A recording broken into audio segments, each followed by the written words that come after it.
Okay, so this is basically an inspection report's going to look like. It's got the table of contents, got the photo. Is this Here's a property that's just 14 years old. Anything you want to say about this? No, this is just kind of the beginning of the report that you'll get, and like you said, it does have a picture of the property on the front and table of contents, and then of course any kind of issues that I call out is up at the beginning of the report, and that's the main part you want to take a look at. And yeah, there's the summary is kind of issues, and a lot of things that are called out are just minor, things to take care of, and then there's some safety issues that I'll call out that you definitely should have looked at. So those can be decided on, should we do them or is it okay to leave them go? So some of it says here the red flag items for investment property would be safety issues, of course, smoke and carbon monoxide detectors, whether they are there or not. So you Yeah, and check to see if they have them. that's a big thing we're trained on is to call out safety issues.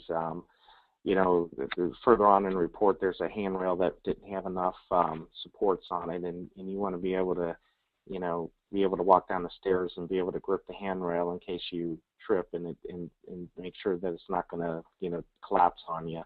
And safety issues are big with smoke detectors and carbon monoxide detectors, especially in rental properties, because you want to make sure those items are working and that you kind of basically cover yourself for insurance reasons as well. So nobody wants to find out that that emergency happened and there weren't any smoke detectors in there that could have saved somebody's life.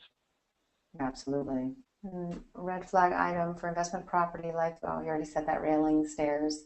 And you would highlight these things in the report, right? That these are Yeah, and the issues. nice thing about my reports is I'm able to draw some lines and some pictures to kind of even further point out, like the one in the lower left corner is, a staircase, and without, arrows and pictures, it's hard to know, what you're looking at. So as you can see in the picture above, I put in the comments that it needs more support, and then the picture, adding those little, excuse the drawing, but the little red marks will show that, okay, we recommend at least two more support structures on the wall to support the center of it.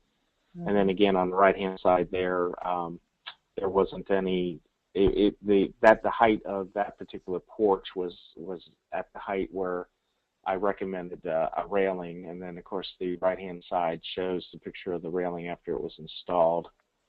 And even the steps in that bottom one that was going into a garage, where the lower concrete step up to the door, it was sufficient, but it was definitely a tripping hazard, because I'm sure everybody's walked up steps where if you got the rise difference of the lower step and then try and take the next step, your brain thinks that the next step's going to be the same height, and then here you go tripping, and especially when you're carrying groceries inside the house, you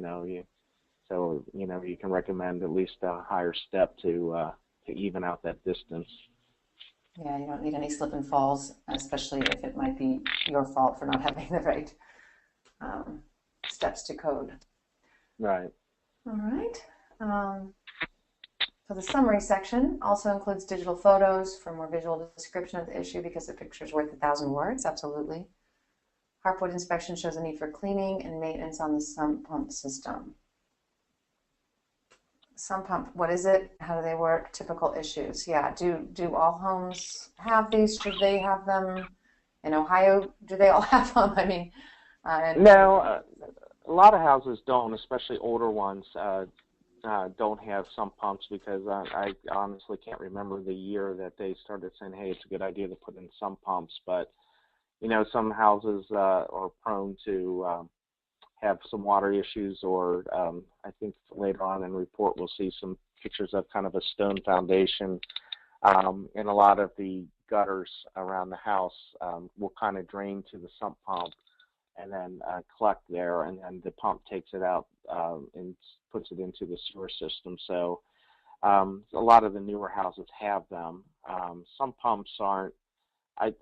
you don't see them back up and flood too often, but you do want to make sure that the pump is somewhat functioning. They can last anywhere from 8 to 12 years. It's not a big ticket item to get a new pump. It can anywhere from $70 to a couple $100 depending on what kind of deluxe pump you want, or if you just want the basic one. And the basic ones work fine, but they're a good idea to have in the home, but they aren't necessary. I've inspected houses that were 80 to 90 years old that don't have a sump pump, and there's never really been any kind of water issues. But it does help when there's a lot of rain, and it's a good idea to tell the tenant to listen for that pump to kick on and make sure it's working. So it's basically to help drain the water away from any kind of around the foundation and under the foundation, and to drain it away from the house. All right. So red flag item for investment property would be drainage and pulling water away from the foundation, including gutters, downspouts, extensions, and splash blocks. So what do you look for there? Again, this is, we talked about earlier, this is a cheap way to make sure that water isn't draining next to your foundation and causing issues down the road. As you can see in the top right-hand corner, there's two splash blocks underneath the downspouts that help draw the water away. And you only need about anywhere than 12 to 18 inches away from the house. The pictures on the left, as you can see, even though the downspout has an elbow on it, you can see that elbow is still draining next to the foundation. So I recommend either a splash block, or there's flex tubing that's pretty cheap that you can add on to that and bring it away from the house a little further. That bottom picture is actually a sump pump drain pipe that when the sump pump would kick off, it would just drain it right back next to the foundation, which is kind of, defeats the purpose. So I was recommending, that you at least put some kind of flex tubing or pipe in bringing it further away from the house, so it isn't just kind of recirculating. Wonderful. The second section of the report is the extended inspection details. This section lists details of each item and areas that have been inspected. It all includes the ages and manufacturer's information.